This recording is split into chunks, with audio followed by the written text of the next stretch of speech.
Okay, next person I'd like to introduce to us, our final speaker on this set, is John Buck. He's from the great state of Ohio, and home of the Ohio State University. And also, the state of Ohio is known as the Buckite State, which is a poisonous, worthless nut. So anyway, but no, John is a farmer friend of mine. He serves on the Ohio Soybean Board, and he also does a lot of training and leadership speaking engagements to get you thinking different about your operation and how you approach things. So I'm really excited to welcome John Buck.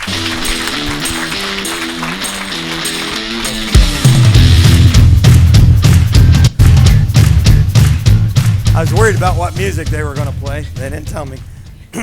Are you ready? Well, that's a better response than I thought, but not everybody. Are you ready? Yes. Good. Now the question that you're all thinking is, for what? Right? How many of you would agree that was what you were thinking next? What am I asking you to get ready for? I kind of look at this picture and I like to make people think about what the future used to look like before. I'm going to have you guys do something for me. A little bit of a study to do. I've learned don't do this after lunch. So before lunch works. Everybody in here, close your eyes. Now think back 5 years ago. What your farm, your family, or your business looked like. Now think back 10 years ago. I'm using some simple numbers so you can kind of follow along. 20 years ago. 25 years ago. I'll stop there because some of you have already went past your age. The Cal Poly people are a little younger than that. Okay, you can open your eyes. When you're thinking 25 years ago, how many of you envisioned your operation, your farm, or your family where it is today? Nowhere close. So I put an old tractor up here of a John Deere H. That was 1938 kind of thinking. That was my grandpa's tractor he used to farm a home farm with. You know, at that time, we thought locally. We thought everything just in our little community. Then we were forced to think in our state. Then we were forced to think in the U.S. Now it's a global issue. Raising food is a global thing. Gabe mentioned it. Everybody else has mentioned it. We're starting to look backwards at that, though, and what do we got to do in our local area? For me, 5 years ago, my daughter was born. Changed the game for me. I'd maintained as many years as I could not being a father on purpose. I wanted to travel and see the world, and I didn't really care whether I continued to farm on past me. My family tree is a stick, and I'm not kidding. I'm the last male in the family with a last name. It's not going to get too much further off that family tree. 10 years ago, I had some guys come onto my farm 3 times in the same day. The third time, they left me for dead. Attempted murder, if you want to call it that. Our sheriff's department's pretty lazy. They couldn't find a stolen police cruiser with donuts on the front seat, so I'm not too worried about it. My life was saved because my dog stepped on my cell phone and dialed help. It's a story about communication, but let's just put it this way. Communication's simple, just text my dog. 15 years ago, and not a lot happened. 20 years ago, at the age of 28, I was 28. My dad dropped dead at 56 years old of a heart attack. Farm changed immediately. I remember I was standing in a bar in Florida on vacation with a whole bunch of friends. We had planned it for a long time. Most of us had just gotten there. 11:30 at night when that phone rang in that bar, I knew it was for me. Weird feeling, I'll tell you that. Next day, 2 o'clock in the afternoon, I was home doing tillage. I'd come home, we'd made the arrangements, I went to the field. And at that point in time, I told myself, you know what? Dad, if you don't like the way I'm doing it or the direction I'm going, you're going to kill this tractor. Otherwise, I'm going to keep doing it my way. But things are going to change. He was already in the process of that. We didn't know what the farm was going to look like or anything else.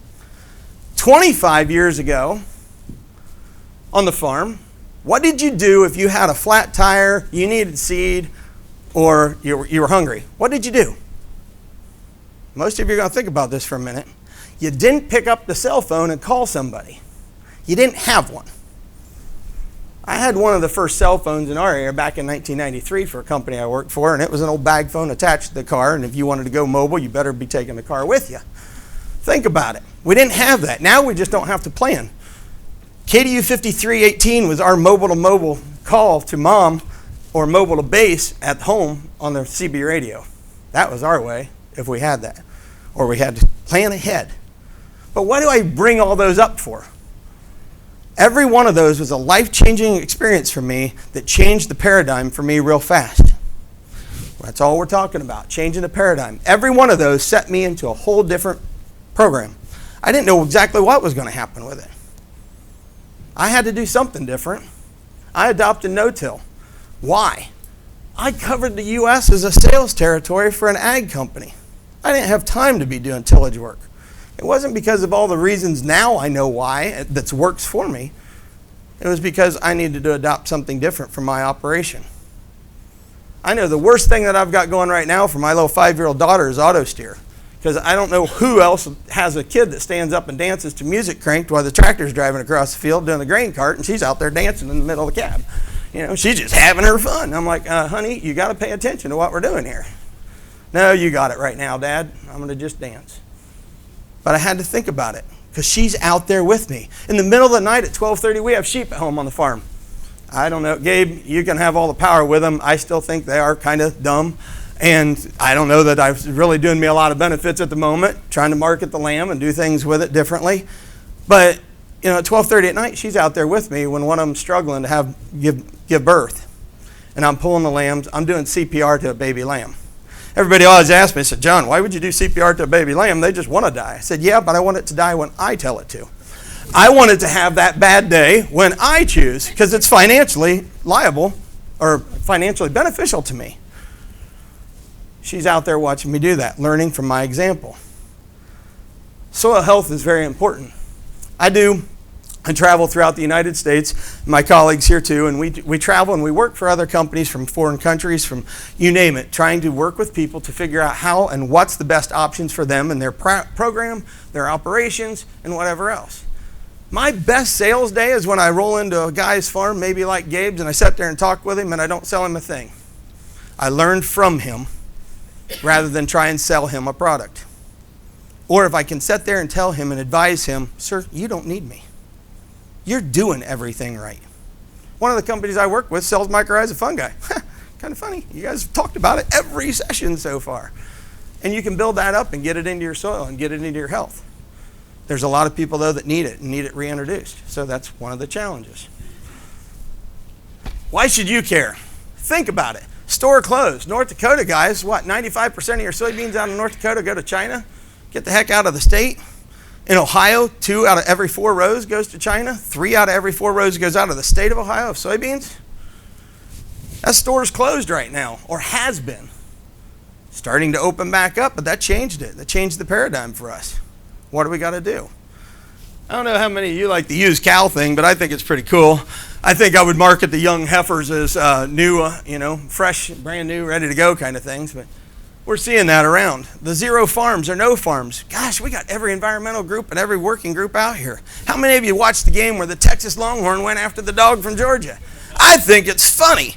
I mean, I think the dog should have turned around and took a stance. But, oh well, he didn't. But I turned and looked at people watching the game and I said, you know what? PETA's going to be all over that. They're going to have fun with that. Yep, they were. Wasn't even a day away. People are attacking our farms all the time. I'm proud of my farm and the no-till that I've been doing and the conservation awards that we've won through the American Soybean Association for doing the right things and trying to make it happen. My goal is I want to teach all you how to do that. We've got a guy coming up to our area from down south that's selling I can teach you how to raise 500 bushel corn all day long. Guys are paying $4,500 to be a part of that program for 3 years straight to be a part of it. My yields are matching their best guys this year. I didn't have to pay anybody to tell me how to do it. I came here to learn and to find out what I can do differently. Gabe, I've heard you talk more than once over at David Brandt's in Ohio for a national no-till conference and everything else, but I learned something new every single time. We were having a conversation at our table last night, and one of the guys at the table, I don't know exactly where he's at in here, was asking me, he says, well, we're in California, things are changing. You're right, they are changing. But how do you want to stay in business, and how do you want to do it? There's ways to adapt and improve and to put your operation into effect. Why this? Why now? You're here. I mean, this is exactly what this is all about, folks. I'll let you read it. I don't need to read it to yourself. Or I don't need to read it to you, however that works. There's a lot of great people in this room and a lot of great things that you can learn from. One of the things that I feel that I can help with tomorrow with our session is how we can help you see those introductions. I got a story that I got to tell. I love it because the guy told it on himself, and I'm thinking, man, you are the dumbest person that I've ever known, because I would not have told anybody. One of these organizations I was with hired this marketing firm out of San Diego. Got to hire them. You know, they're great. They're going to help us do what we need to do. Watch the marketing you pay for, right? So the guy gets to the airport. He gets bumped up to first class. Wow.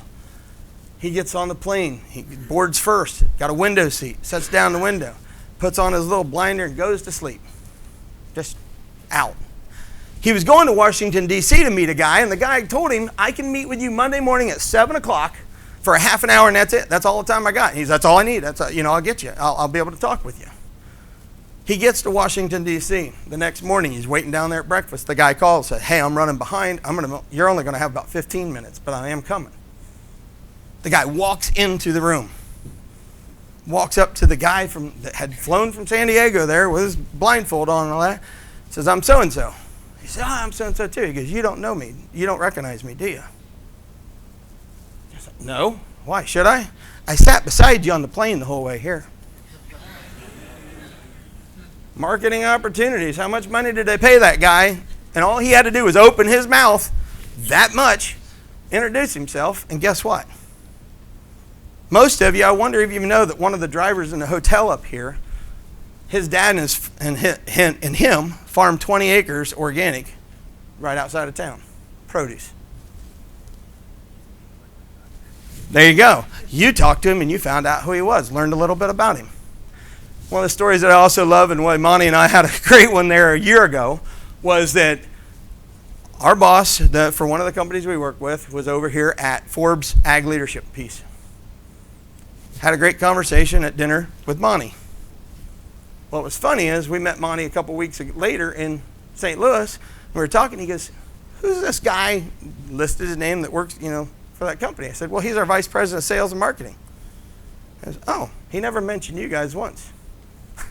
We're his eyes and ears here in the United States. We're the ones doing all the work.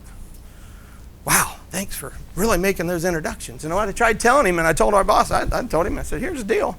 Agriculture is about relationships. It's about talking to people and learning what's here. You're here to learn it. 25 years ago, when I got out of college, I worked for Align IFS, which was one of the premier people in variable rate technology. We were happy to take a 300cc ATV across the field and be within 3-foot accuracy. That was a pretty good day. You're going to hear from somebody tomorrow that's using that data that's even a lot more precise. What are we? Sub-inch accuracy now. Think about it. Life's always there. We're always in part of these. I've been blessed to have that, but the thing is how can I share that with you? I could care less what my neighbor thinks of what I'm doing on my farm. It's more fun when they call me and say, what are you doing or what are you up to? And I say, I don't know, nothing. Why? Makes them wonder. I had one year that weeds were so bad, cover crops, whatever you want to call it, because it's pretty much weeds, but I used as cover crop friendly. And I went in and planted. And they called, my one neighbor says, John, when are you going to get home and plant this crop? You're on the road, you're gone. Okay, I don't know. I'll worry about it sometime. What he didn't realize is I already been home. I'd already planted it. I'd already sprayed the burn down that I needed to because it was weeds. I couldn't crimp it anything else. 4 weeks later, guess what? I had a beautiful green field of soybeans. Made them all jealous.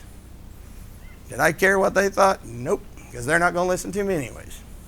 You're going to do what you want to do. Why AgEmerge? I kind of changed this up a little the other day because this is part of what you're here for. Read through these, folks. New products, new things. What's the problem? I had a lot of automotive and agriculture repair shops at one point in time, and what did I tell people that worked for me? Don't come to me with a problem.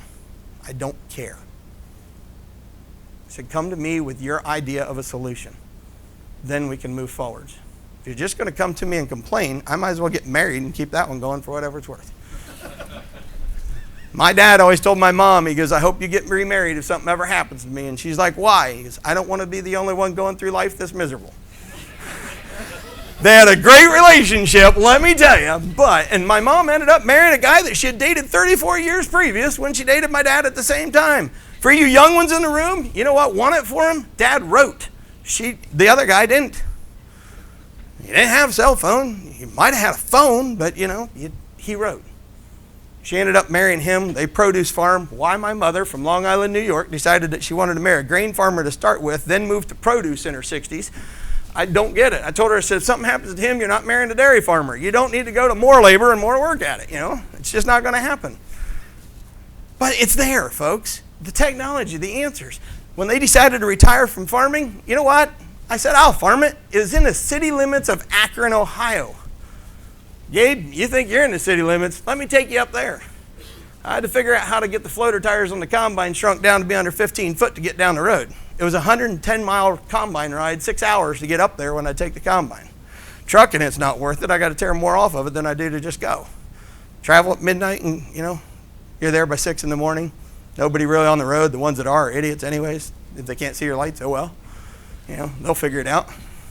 I carry better insurance than them is what I usually tell them. I wanted to farm. I had to figure out how to use that. Part of the ground I farmed was muck ground. And some people say, I know muck. This was 85 foot deep until you hit bedrock. And it felt like a pontoon boat underneath that combine with floater tires. I can tell you my first experience was 250 foot long. That's when I lost her.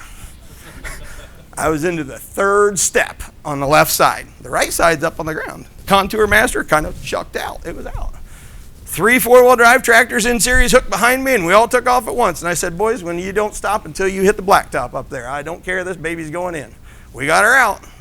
I learned something new about it. Farming takes a different approach. That was a different ground. My ground there versus where I'm at in Ohio or in Marion area was totally different. Let this be a lesson or a question for you.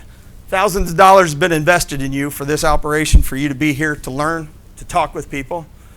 Don't sit beside the people you know or you came with. Learn from other people. Sit and talk to them. Introduce yourself. And last night, I love this. I kind of came to a revelation this morning at 4 in the morning that I know what street map this is. This is actually the interchange around Fort Wayne.